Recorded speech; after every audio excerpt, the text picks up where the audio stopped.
دل دے تو اس مزاج کا پروردگار دے، جو رنج کی گھڑی کو بھی ہنس کر گزار دے۔ آداب ناظرین، آج 25 مئی ہے۔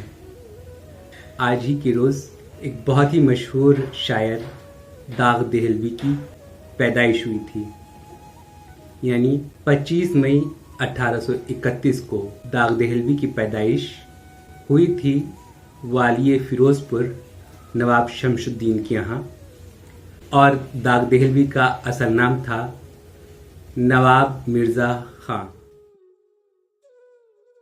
جب داغ جو تھے وہ محض 4 سال کے تھے، تب ان کے والد کو ایک انگریز افسر کے قتل کی سازش میں شامل ہونے کے الزام میں گرفتار کر کے پھانسی چڑھا دیا گیا تھا، اور اس کے بعد جب داغ 13 سال کے ہوئے تو ان کی والدہ نے مغل سلطنت کے ایک شہزادے مرزا فخرو سے شادی کر لی تھی، جس کے بعد داغ دہلوی کی پرورش لال قلعے میں ہوئی، شاہی قلعے میں ہوئی شہزادوں کے ساتھ۔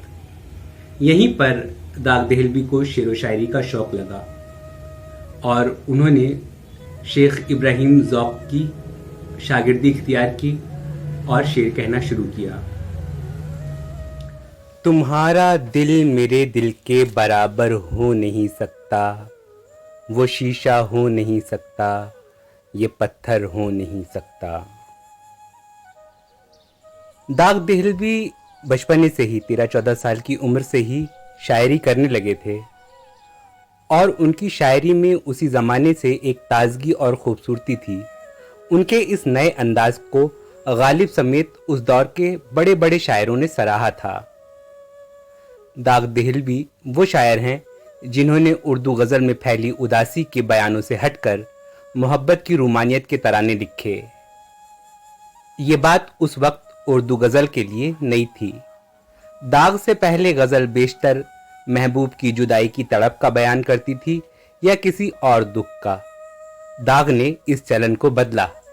ان کی رومانی شاعری کی کچھ بانگیاں دیکھیے۔ وہ لکھتے ہیں: ہزاروں کام محبت میں ہے مزے کے داغ، جو لوگ کچھ نہیں کرتے کمال کرتے ہیں، اور شب وصال ہے گل کر دو ان چراغوں کو، خوشی کی بزم میں کیا کام جلنے والوں کا۔ یہ تو نہیں کہ تم سا جہاں میں ہنسی نہیں، اس دل کو کیا کروں یہ بہلتا کہیں نہیں۔ داغ کی شاعری میں رومانیت کے ساتھ ایک شوخی اور مزاحیہ انداز بھی تھا۔ آئینہ دیکھ کے کہتے ہیں سنورنے والے، آج بے موت مریں گے میرے مرنے والے۔ یہاں تک کہ محشر کے وقت تک بھی داغ کا رومانی خیال جا پہنچتا ہے۔ کہتے ہیں کہ بڑا مزہ ہو جو محشر میں ہم کرے شکوہ، وہ منتوں سے کہیں چپ رہو خدا کے لیے۔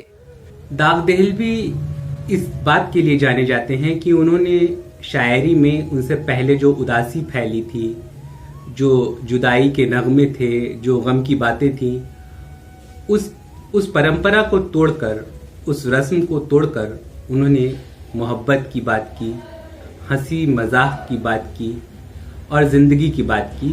تر و تازگی لے کے آئے وہ شاعری میں، اس لیے انہیں یاد کیا جاتا ہے۔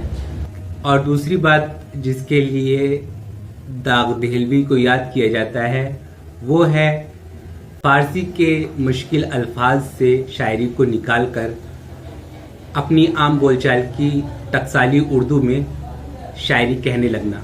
جو زبان آج ہم بولتے ہیں، اس زبان میں شاعری کو عام کرنے کا سہرا داغ دہلوی کے ہی سر ہے۔ حالانکہ اس زبان میں شاعری شروع تو کی تھی داغ دہلوی کے استاد شیخ ابراہیم ذوق نے، لیکن اسے عام کیا ہے داغ دہلوی نے۔ ان تمام شعروں میں آپ نے محسوس ہی کیا ہوگا کہ یہ زبان پرانے شاعروں سے کافی الگ ہے اور آج کی زبان کے قریب ہے۔ اصل میں یہ داغ دہلوی ہی تھے جنہوں نے اردو غزل کو نہ سمجھ آنے والے فارسی الفاظ کے دائروں سے باہر نکال کر قلعہ معلیٰ کی خالص ٹکسالی اردو میں لکھنا شروع کیا۔ اس چیز کی بنیاد ویسے تو خود داغ کے استاد شیخ ابراہیم ذوق رکھ کر گئے تھے، لیکن